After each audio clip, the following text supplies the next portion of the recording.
कालिंदी कनकाम्बुजकलिबलं काशं कुशं कौस्तुभं काशीकोकिलकुजितमकुवलयं कौमोदकी कुङ्कुमं कौमारीकलहंसकुजितरवा कैलास शैलोद्भवा केयूरं कमलापति कलशंख पूर्वमुस्तुते मंगलम।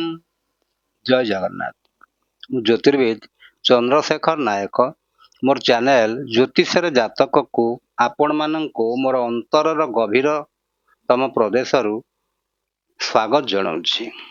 बंधुगण, आमे पूर्व पाठ रे पढ़िथिले हस्ता नक्षत्र विषय रे।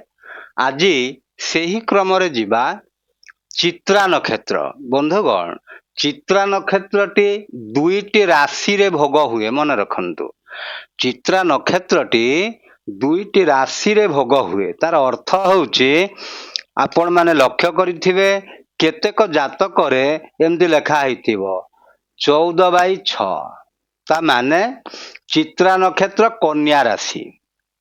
आउ केतेक जातक रे देखुथिबे 14/7 लेखा हितिबो। ता माने होउची चित्रा नक्षत्र तुला राशि।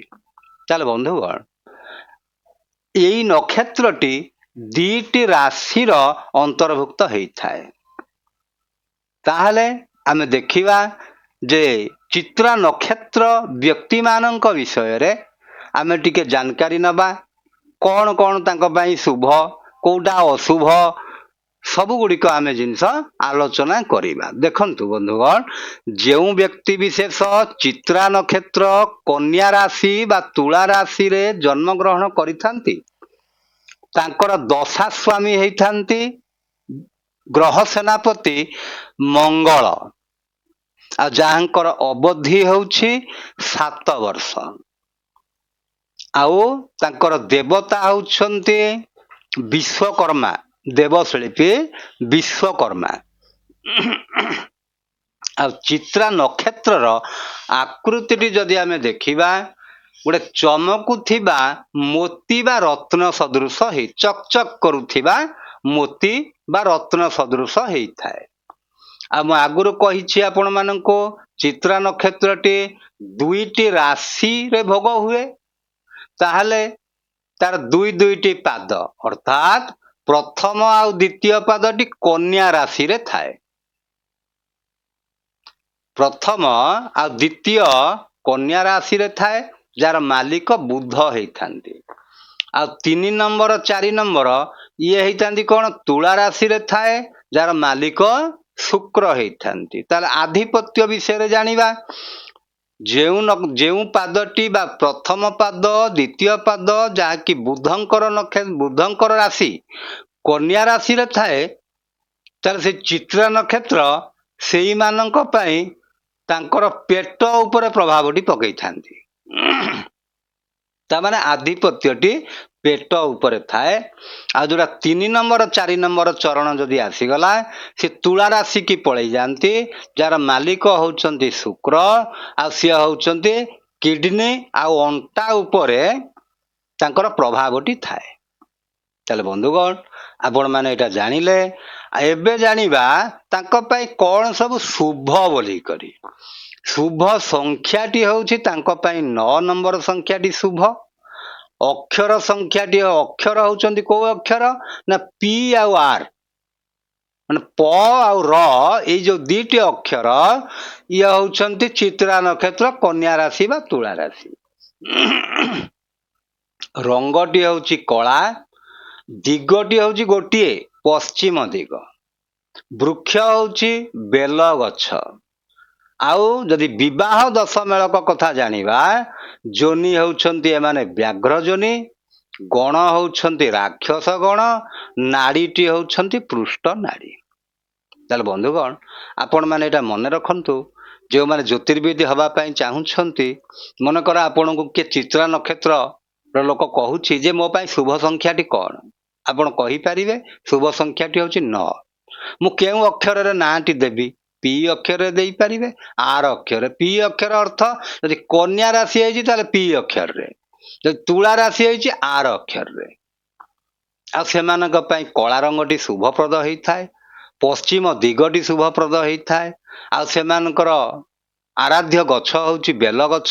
ବେଲଗଛକୁ ଯଦି ପୂଜା କରନ୍ତି ତାହେଲେ ତାଙ୍କ ପାଇଁ ବହୁତ ଉପକାରରେ ଆସିବ। ଆଉ ସେମାନେ ତାଙ୍କର ଯୋନି ହେଉଛି ବ୍ୟାଘ୍ର ଯୋନି, ଗଣ ହେଉଛି ରାକ୍ଷସ ଗଣ, ନାଡ଼ି ହେଉଛି ପୃଷ୍ଠ ନାଡ଼ି। ତାହେଲେ ବନ୍ଧୁଗଣ ଦେଖନ୍ତୁ, ଯେଉଁମାନେ ଚିତ୍ରା ନକ୍ଷତ୍ରରେ ଜନ୍ମଗ୍ରହଣ କରିଥାନ୍ତି ଏମାନେ ମୁଖ୍ୟତଃ ତାଙ୍କ ଭିତରେ ଗୋଟେ କ୍ରିଏଟିଭିଟି ଥାଏ, ସୃଜନଶୀଳତା। ସେ ସୃଜନଶୀଳତା ଥିବା ଯୋଗୁଁ ସେ ଯେତିକି ଟେକ୍ନିକାଲି କାମ ତାକୁ ସିଏ ଭଲ ଭାବରେ କରିପାରନ୍ତି। ଦେଖନ୍ତୁ ବନ୍ଧୁଗଣ, ଏମାନେ ଯଦି ବିୟୁଟି ପାର୍ଲର କରନ୍ତି, ଭଲ ସୁନ୍ଦର ହିସାବରେ ତାଙ୍କର ବିୟୁଟି ପାର୍ଲରଟି ଚାଲିବ, ଫ୍ୟାସନ ଡିଜାଇନର ହେଇପାରିବେ, ମଡେଲିଂ କରିପାରିବେ, ଫଟୋଗ୍ରାଫର ହେଇପାରିବେ, ଆକ୍ଟର ହେଇପାରିବେ, ଆର୍କିଟେକ୍ଟ ହେଇପାରିବେ, ଆଉ ପେଣ୍ଟର। ଏଇ ଜିନିଷ ଗୁଡ଼ିକ ଏଇ କାର୍ଯ୍ୟ ଗୁଡ଼ିକ ସେ ଭଲ ଭାବରେ ଏଇ କାମ ଗୁଡ଼ିକ କରିପାରିବେ। ଆଉ କଳା କ୍ଷେତ୍ରରେ ବି ସେମାନେ ପଛୁଆ ନୁହନ୍ତି। କଳା ଜ୍ଞାନ ହିସାବରେ ସେମାନେ ଆକ୍ଟର ହେଇପାରିବେ। ଦେଖନ୍ତୁ ବନ୍ଧୁ, ଆଉ ବିଭିନ୍ନ ପ୍ରକାର ତାଙ୍କର ସୃଜନଶୀଳତା ଥିବା ହେତୁ ସେ ନାଟ୍ୟକାର ହେଇପାରିବେ, ସଙ୍ଗୀତକାର ହେଇପାରିବେ। ତାଙ୍କ ଭିତରେ ସୃଜନଶୀଳତା ଅଛି, ଇନୋଭେଟିଭ ଆଇଡିଆ ତାଙ୍କର ଅଛି। ଆଉ ସେଥିପାଇଁ ସେ ଭଲ କବିତା ଲେଖି ଜାଣନ୍ତି, ଭଲ କବି ହେଇପାରିବେ, ନାଟ୍ୟକାର ହେଇପାରିବେ, ସଙ୍ଗୀତକାର ହେଇପାରିବେ, ଆଉ ମୂର୍ତ୍ତିକାର ମଧ୍ୟ ହେଇପାରିବେ। ଯଦି ମୂର୍ତ୍ତି ତିଆରି କରିବାକୁ ସେ ଚାହିଁବେ, ସୁନ୍ଦର ମୂର୍ତ୍ତି ସେ ତିଆରି କରିପାରିବେ। ଆଉ ମ୍ୟୁଜିସିଆନ ହେଇପାରିବେ, ବାସ୍ତୁଶାସ୍ତ୍ରୀ ହେଇପାରିବେ, ଆଷ୍ଟ୍ରୋଲୋଜର ବି ହେଇପାରିବେ, ଆଉ ଡାକ୍ତରୀ ବିଦ୍ୟାରେ ମଧ୍ୟ ଏମାନେ ପାରଙ୍ଗମ। ମୁଖ୍ୟତଃ ପ୍ଲାଷ୍ଟିକ ସର୍ଜନ ହେଇଥାନ୍ତି ଏଇ ପ୍ରକାର ବ୍ୟକ୍ତି ବିଶେଷ, ପ୍ଲାଷ୍ଟିକ ସର୍ଜନ ହେଇଥାନ୍ତି। ଆଉ ଯେତେକ ଅପରେସନ ସମ୍ବନ୍ଧୀୟ ଜିନିଷ ଗୁଡ଼ିକ, ମାନେ ସର୍ଜନ, ଭଲ ସର୍ଜନଟିଏ ସେ ହେଇପାରନ୍ତି। Film director, film producer, film designer, ଏଇଭଳି ମାନେ କାମ ଗୁଡ଼ିକ ତାଙ୍କ ଦ୍ୱାରା ବଡ଼ ସୁନ୍ଦର ଭାବରେ ହେଇଥାଏ। ଯଦି ଏଇଖା 10 ଲୋକଙ୍କୁ କାମ ଦିଆଯାଏ ଏଇ ପ୍ରକାର କାମ ଗୁଡ଼ିକ, ତାହେଲେ ଚିତ୍ରା ନକ୍ଷତ୍ରର ଲୋକ ସେ କାମଟିକୁ ଭଲ ଭାବରେ କରିପାରନ୍ତି। ତାହେଲେ ବନ୍ଧୁଗଣ ଦେଖନ୍ତୁ, ତାହେଲେ ଚିତ୍ରା ନକ୍ଷତ୍ର ଯେଉଁମାନଙ୍କର କନ୍ୟା ରାଶି ସେମାନେ କ'ଣ ଦେଖନ୍ତୁ, ଏକରେ ହେଉଛନ୍ତି ସେମାନେ ରାକ୍ଷସ ଗଣ। ରାକ୍ଷସ ଗଣ ଅର୍ଥ ଏମାନେ କାହା ପାଖରେ ମୁଣ୍ଡ ନୁହାଇବାକୁ ଚାହାନ୍ତି ନାହିଁ, ସମ୍ମାନର ସହିତ ବଞ୍ଚି ରହିବା ପାଇଁ ଚାହାନ୍ତି। ରାଜକାର୍ଯ୍ୟ ମଧ୍ୟ ଏମାନେ ଭଲ ଭାବରେ କରନ୍ତି। ଆଉ ମୁଖ୍ୟତଃ ଯେତିକି ଅଫିସର ଲେବୁଲର ଲୋକ ମଧ୍ୟ ଏଇ ଚିତ୍ରା ନକ୍ଷତ୍ରରେ ଅଛନ୍ତି। ଆଉ ଏମାନେ କ'ଣ ମୁଖ୍ୟତଃ ଚକ୍ଷୁ ରୋଗୀ ହେଇଥାନ୍ତି, ଆଉ ବିଚକ୍ଷଣ ବୁଦ୍ଧି ବିଶେଷ ହେଇଥାନ୍ତି। ବିଚକ୍ଷଣ ବୁଦ୍ଧି ହେଲେ କ'ଣ ହେବ, ବେଳେ ବେଳେ ପଛ ବୁଦ୍ଧି ବି ମଧ୍ୟ ସେମାନେ ହେଇଥାନ୍ତି। ଆଉ ଯେଉଁମାନେ ଦେଖନ୍ତୁ ଏଇ ପ୍ରକାର ଚିତ୍ରା ନକ୍ଷତ୍ର କନ୍ୟା ରାଶିର ଲୋକ ହେଇଥାନ୍ତି, ତାଙ୍କର ବେଳେ ବେଳେ ଉଦର ପୀଡ଼ା ମାନେ ପେଟ ବେମାରୀ ମଧ୍ୟ ବେଳେ ବେଳେ ବାହାରିଥାଏ। ଏମାନେ ବହୁତ ଜ୍ଞାନୀ ଲୋକ ହେଇଥାନ୍ତି, ଜ୍ଞାନବନ୍ତ ଲୋକ ହେଇଥାନ୍ତି। ଆଉ ମୁଖ୍ୟତଃ ଏମାନେ ବିଦେଶରେ ରହିକିରି ତାଙ୍କର ଯଶ କୀର୍ତ୍ତି ସବୁକିଛି ବିଦେଶରେ ହିଁ କରିପାରିଥାନ୍ତି। ବିଦେଶର ଅର୍ଥ ବନ୍ଧୁଗଣ ଖାଲି ଇଂଲଣ୍ଡ, ଆମେରିକା, ଫ୍ରାନ୍ସ, ଜର୍ମାନୀ ନୁହଁ। ବିଦେଶର ଅର୍ଥ ହେଉଛି ଘରଠାରୁ ଦୂରରେ ଯାଇ ରହିକରି କାର୍ଯ୍ୟ କରିବା। ଆଉ ଏମାନେ ଧର୍ମାଶ୍ରିତ ମଧ୍ୟ ହେଇଥାନ୍ତି। ଆଉ ବେଳେ ବେଳେ କ୍ରୋଧ ବି ତାଙ୍କର ପ୍ରବଳ ଥାଏ। ଯେଉଁମାନେ ଚିତ୍ରା ନକ୍ଷତ୍ରର ହେଇଥାନ୍ତି, ଆଉ ଦନ୍ତ ରୋଗୀ ବି ଏମାନେ ହେଇଥାନ୍ତି। ଆଉ ମୁଖ୍ୟତଃ ଏମାନଙ୍କର ହସ୍ତରେ ମତ୍ସ୍ୟ ଚିହ୍ନଟିଏ ଥାଏ, ମନେ ରଖନ୍ତୁ। ଆଉ ଏମାନେ କାହା ପାଖରେ ମୁଣ୍ଡ ନୁଆଇଁବା ପାଇଁ କେବେ ଚାହାନ୍ତି ନାହିଁ।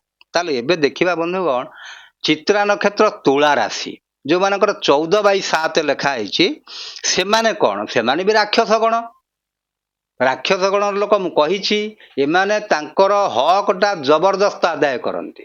କାହା ପାଖରେ ଖୋସାମନ୍ତ କରି କାହାକୁ ଅନୁନୟ ବିନୟ ଏମାନେ ଶିଖିନାହାନ୍ତି। ଆଉ ଦୟାବନ୍ତ ହେଇଥାନ୍ତି, ଯାହାକୁ ଦେବେ ମନ ଖୁସି କରି ଦେଇଦେବେ। କ୍ଷମାଶୀଳ ମଧ୍ୟ ହେଇଥାନ୍ତି। ଆଉ ତାଙ୍କର କଥାଟି ବି ଭଲ ହେଇଥାଏ। ଆଉ ଯାହା କହନ୍ତି ପିନ୍ ପଏଣ୍ଟେଡ କଥାଟିଏ କୁହନ୍ତି। କଥାଟିକି ସିଏ ବେଶୀ ସଜେଇକିରି କହିବା ପାଇଁ ଚାହାନ୍ତି ନାହିଁ। ତାଙ୍କ କଥାରେ ଗୋଟେ ମାର୍ମିକତା ଥାଏ। ତେଣୁ ସେ କଥା ଗୁଡ଼ିକ ପାୱାରଫୁଲ କଥା ହେଇଥାଏ। ତାଙ୍କ କଥା ଲୋକ ଶୁଣିବା ପାଇଁ ବହୁତ ପସନ୍ଦ କରନ୍ତି। ଧୀର ସ୍ଥିର ଭାବରେ ସେ କଥାଟିଏ କୁହନ୍ତି।